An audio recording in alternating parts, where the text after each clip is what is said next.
Hey guys, welcome to the podcast. My guest today is MSL Offner. She is a clinical educator with Syneos Health, and we talk about the evolving role of clinical educators in pharma and field medical. It's a great conversation. Michelle's awesome. I think you guys are going to love this.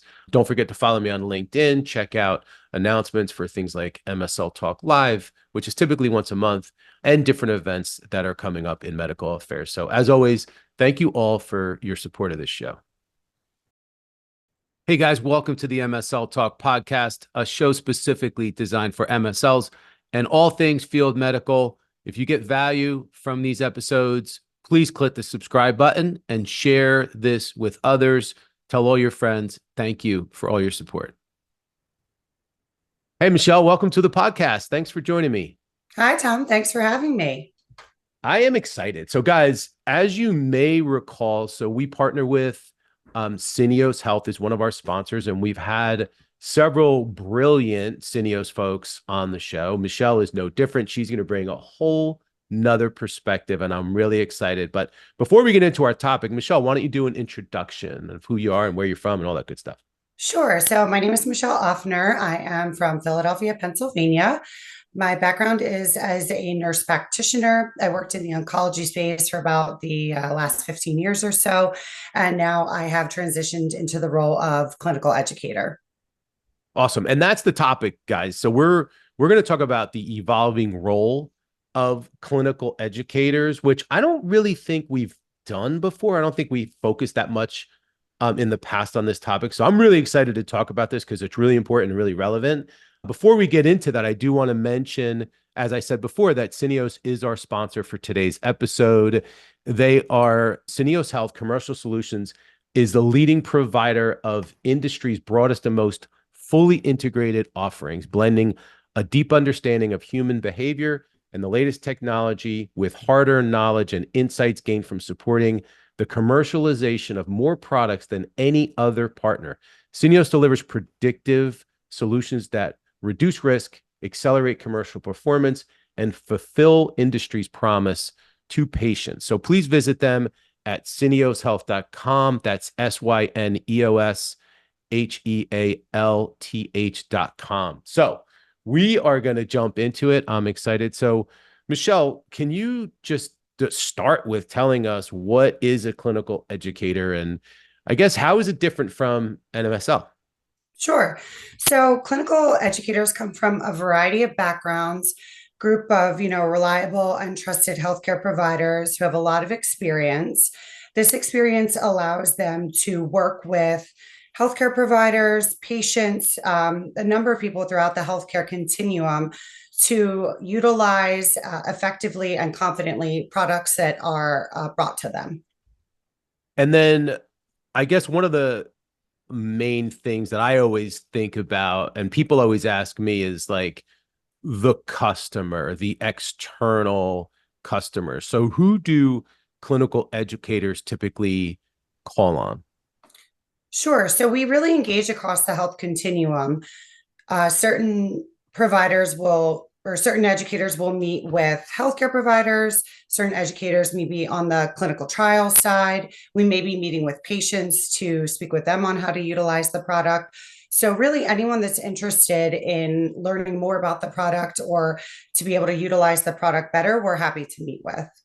And is there, so from what I've seen, just in my experience, being a recruiter, and it's funny, I think I have to mention, not little side note, but I think I have to mention that I'm a recruiter by day. Like that's what I do. Someone actually reached out to me yesterday. They're like, "Oh my God, I had no idea that you were a recruiter." I'm like, "Well, what'd you think I did?" They're like, "Oh, I only thought you were a podcaster." I'm like, "Well, I do podcasts, but anyway, side note, what we typically see is that there's a very specific therapeutic focus a lot of time to clinical educators. So can you talk about that a little bit, how that's designated? Sure. So I think because you really want to be an expert on in the therapeutic area or with the product that you're working with. That way, when you go into these practices, you can instill a certain amount of they need to have confidence in you, right? And then you want to instill confidence in them to be able to properly utilize whatever it is the product that you're supporting is. So I think really being able to be an expert in that area is critical. Which I think is important because there's probably a lot of people listening that are like, for example, there might be a respiratory therapist listening right now. Mhm. Well, you would be a good fit for a respiratory clinical educator. And and same thing with somebody who has expertise in oncology, or there's look at all the different therapeutic areas, because what we see is that as much as the MSL role is a subject matter expert in certain therapeutic areas and disease states, same thing with clinical educators, correct? Sure. Yeah, and I think it kind of depends on your background. I think a lot of clinical educators have worked bedside with patients, Mm-hmm. so they have a very patient-centric approach to how they are bringing this product across. They understand what the real-world implications of this product being utilized is, and so therefore they can tailor either their education or training or the way that they're speaking to their audience. Got you. Let's shift gears to like the internal stakeholders. So how do clinical educators interact internally? Like, who are the internal cross collaborators for these folks? Sure. So we interact with a number of people from day to day, whether it be the key account managers, sales specialists, the MSLs. Sometimes we're interacting with administration, maybe bringing back to them information that we've gained from the field, allowing them to perhaps tailor the services that they're offering to the clients. Sometimes we're even doing things like developing educational decks or training products. So we may be working with legal to help make sure that that's done in a compliant way. Got you. And what about, so let's talk about the commercial side. So Mhm. what is the involvement or interaction between clinical educators and commercial counterparts? And how is that different at all from MSLs? So I think it depends on how your position is structured. Some educators fall under the medical side, some fall under commercial. In my current role, I'm in medical affairs. So we interact with commercial if there's something important that they need to bring across to us. But generally, we have to follow the guardrails of compliance before really identifying if our interaction is appropriate or not. So let's talk about that, because that was going to be one of my questions. Like, I'm Yes. curious, whenever we talk about the different iterations and versions of the field-based medical professional, there always becomes that discussion of what are the regulatory guardrails? How does compliance impact the role of the clinical educator versus, and how is it different really from the MSL? Because keep in mind, a lot of MSLs are going to be listening to this, and a lot of aspiring MSLs are going to be listening to this. So I think they would love to know like kind of the nuance. Sure. So I think most times MSLs are housed under the medical affairs department, whereas in the educator role, it can vary whether you're under medical or commercial. If you're under commercial, you may have a bit more strict guardrails on what it is that you can speak to and who you can interact with. Under the medical affairs side, we may be able to speak off label, but we do need to be very careful what we're sharing with our commercial counterparts to ensure that we are staying compliant. Got you. Got you. And I think that's important, right? I mean, people that get into Absolutely. the role, they need to know what they're signing up for. Yeah, I think it's very nuancy. Coming from practicing for 15 years, it took a lot of time for me to really learn and ask questions and be curious about what those rules were and why they were put into place. And is that like the first thing? Like, you come into training and it's like, okay, rules of the road. Yes, yeah, you're doing a lot of reading about what these rules are. There are rules that vary from state to state. And you really do need to be up to date to make sure that you're not putting yourself or somebody else in a bad position. Got you. So when we look at clinical educators, would you say they speak the same language as PharmDs and PhDs, or is that different? I think we speak a similar language. I think it depends on the background that you're coming from. Some nurse educators are RNs, some are DNPs, some nurse practitioners. again, we have our respiratory therapy counterparts, clinical liaison counterparts in research. So depending on your background, I think is how similar or not you may be to a PhD prepared provider. And I'm curious, like now that you mentioned that, I'm curious about the skill set. Like, what skills Mhm. would you say are required and most important for clinical educators? And are they different at all from MSLs, or is it kind of the same skill set? I think they're fairly similar. I think you have to be curious. There's a lot of times we're going in and we're not only providing education, but we're actually bringing back information to the company that we're working for on how to best utilize or things that maybe need to be addressed. I think that you have to be patient. You're interacting with a lot of different people. You're also interacting with people who have medical degrees down to to patients who may not have any medical knowledge. So you have to be able to tailor your conversation depending on who it is that you're speaking with. Yeah. And I have to mention and bring up value because that's Mhm. the big term that always comes up in every medical affairs conference discussion and on this podcast all the time. So let's talk about the value that clinical educators bring to the external community stakeholder, external KOL stakeholders, and the external community, and how I keep comparing it to MSLs because obviously this is an Mhm. MSL podcast, and how does it differ from the MSL role? Sure. So I think that we bring value by making sure that the products are utilized safely and effectively. I think we know from experience that the more easily a product is used by a site, the more likely they are to use that product again. So ensuring they understand how the product works, maybe helping them troubleshoot what might make it a little bit more easy for them to integrate into their practice can be very, very valuable, not only for that practice, but then for the company that you're supporting. I think as far as the patient goes, if you're educating patients, you're able to give them the confidence in that the science behind this product and the research behind this product is good and helping them to be able to utilize it properly so that they also have the confidence to be, whether it's administering a drug to them or just even having the comfort of believing that this product is going to work for them or could Got you. work for them. Yeah, so definitely it sounds like there's not just a lot of value for the healthcare community, but it's also on the patient and family side of the equation. Sure. I mean, I think bringing comfort to patients just makes their journey and whatever it is that they're going through a bit easier. We also know that patients talk, right? So if they have a good experience with something, they may share, but we also know that sometimes they share when they have a bad experience. So we really want to make sure that they're having a good experience, that they feel comfortable, and that they're going to be confident going forward in their treatment journey. Got you. Okay. And then what about the value internally? You had mentioned that there's, similarities between clinical educators and MSLs and insights but I'm curious if what the nuances are as far as that internal value piece.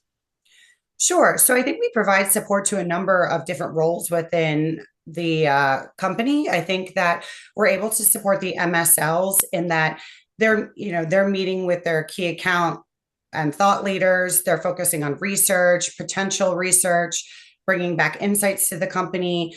We're able to sort of step in and maybe take some of that training and education off of their plate so that they're able to focus on those other tasks.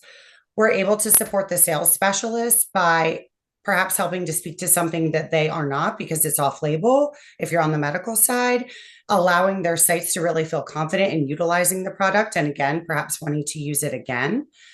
Sometimes we're brought in with the key account managers if they are meeting with a potential um, client and we're able to sort of, they can speak to the payer side and we can sort of speak to the real world implications for the practice. Got you. Yeah. And, it's funny. I always like to try to pick up cues from my guests. I could tell, like, it seems like you love being a clinical educator. I really do. I mean, I was a nurse practitioner for such a long time and I loved doing that. And I always loved educating. But, real world medicine, sometimes the providers are not really having enough time to provide the proper education. So now that I'm in this role, I really feel like I'm helping, but in a different way. And I confident that that then trickles down to the patients. And based on that, would you highly recommend that other folks that were in that same career path that you were in, so your advanced practice nursing community, a lot of which listen to this podcast, that are Sure. considering transition into industry, into either an MSL role or a clinical educator role, what advice do you have for them? Sure. I think it's a fantastic role. I think that nurses, nurse practitioners, they're really an ideal person to be doing this job because we're used to speaking to patients and also speaking to providers. I think that it is very different though from a traditional role. I think that sometimes the hours can be less predictable. There's a lot of travel. You're really interacting with a number of different people. I think learning the compliance guidelines is something that's really critical, but it's nothing that I don't feel like can't be learned on the job. And you have enough people supporting you that want you to be successful. Yeah. And what does success look like? So nothing makes me happier than when I get a message from a site that says, hey, we did our first XYZ. It went really well. There weren't any issues. The patient was really happy. I mean, for me, it's confidence and competence in doing what it is that I've brought to them. Got you. Yeah. You are definitely a great ambassador for this position. Like it definitely, like I can hear it coming right through in your voice, the way you describe this. And you must be very successful at what you do as well, because you seem to have a lot of passion for it. I do. I've always loved taking care of people, educating people, feeling like I was making a difference. And I'm very blessed to be in a position where I have a way other than the traditional nurse practitioner role to be able to do that. Yeah. And do you feel like it's a lot of the, I guess, gratification that you get is because of the value to patient outcomes? Obviously, you guys, we talked about this before, but obviously you're making an impact on families and patients. So is the value and the impact on patient outcomes a critical piece to this decision to want to be in this role and want to continue in this role? Absolutely. And I think I've seen as when I was in practice, right? You can't know everything. You really Mm, need somebody to sometimes come in and help you. You may not have time to read up on things, or maybe it's just not something that is in your day to day practice, but it might be something that your practice has chosen to utilize. So to be able to speak with a peer and get that information is really, there's no way to describe how much that can be helpful to a provider. And then that trickles down to the patient. yeah. So there's got to be the opposite side of the equation. We've painted this very positive picture of this. So what are the challenges and what are the frustrations that might exist in being a clinical educator? Well, let me take off my rose-colored glasses. It can be a lot. You're traveling a lot. You're on the road a lot. You're dealing with traffic, flight delays. You may have a day where you have a site in Maine that wants you to come in person, and then you have a site in South Carolina that they want you to come in person, and that's not always feasible. So really trying to juggle your schedule. And of course, then you're having to take into consideration your home life as well. So it can be really challenging. What about, like, as you look at this role and you look at the future, what do you think, if you had to guess, how does this role evolve? What does the future look like? Do you feel like this is a role that's going to expand? Is there going to be a lot more opportunities? We talk about value. If the value is there, you would think that that would be the case. But I'm curious as to what you're seeing. Sure. I mean, I think the sky is the limit. I think as companies continue to see the value in what we provide, that our services hopefully will be able to be expanded upon, and we may be placed in more and more different therapeutic areas. So I'm really excited to see what the future holds. I mean, the role has been around a very, very long time, but I think we're seeing it utilized more and more. Yeah. No, it's definitely not new, but I think it's got a lot of momentum. I think Mhm. it's again, I think it's evolved. I think it's become a really vital part of the process, and it has its place, and I think it is growing. So I think that there's going to be a lot of people listening right now that are like, okay, sign me up. How Mhm. do I do this? So what advice do you have for people on looking to break in? How did you break in, and what advice do you have for them?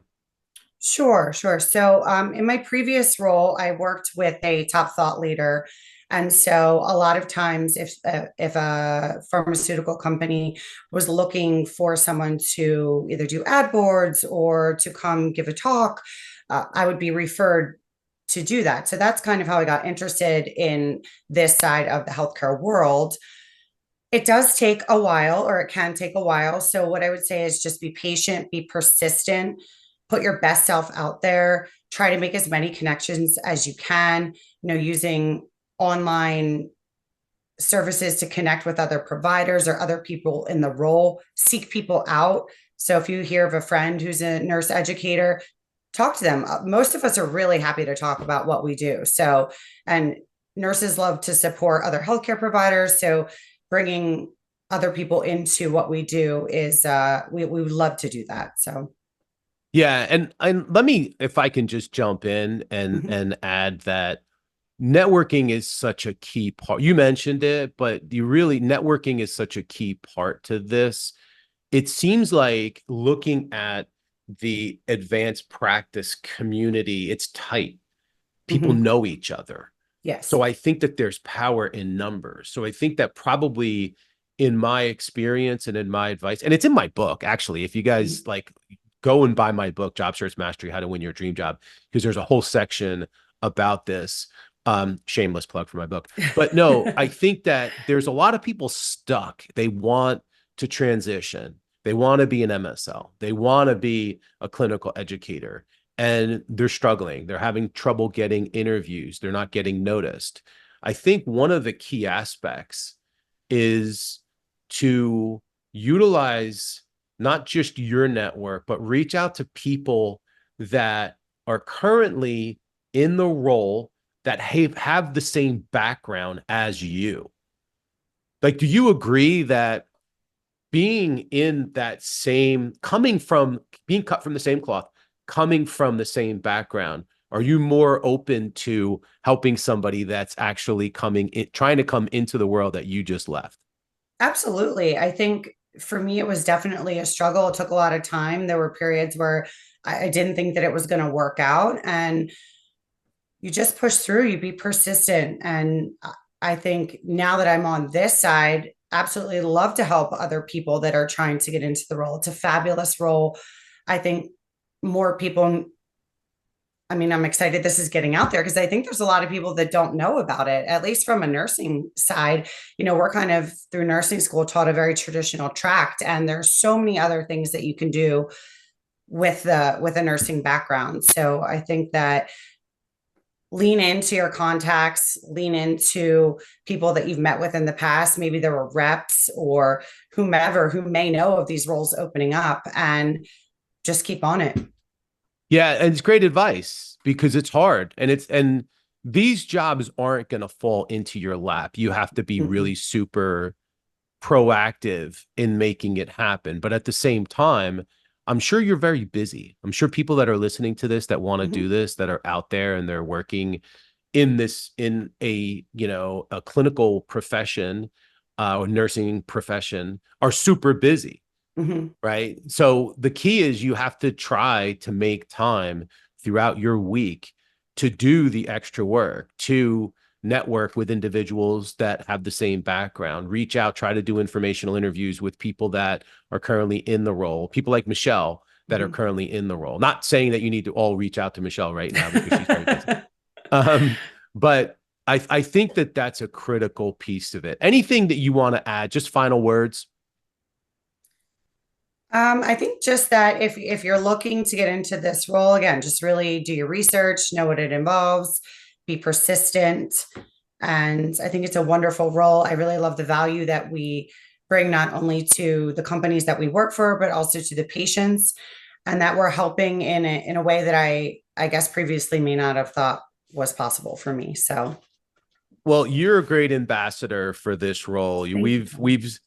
We've shined a spotlight on this, and I think it's important because we haven't done that yet. But you were excellent. You were an amazing Thank you. advocate for this position. Thank you for. I always love talking to my friends at Syneos. So, guys, once again, check out syneoshealth.com. Michelle, thanks for joining us. This was an awesome conversation. Thank you for having me. All right, guys. Well, if you got value out of this, don't forget, please share it with others.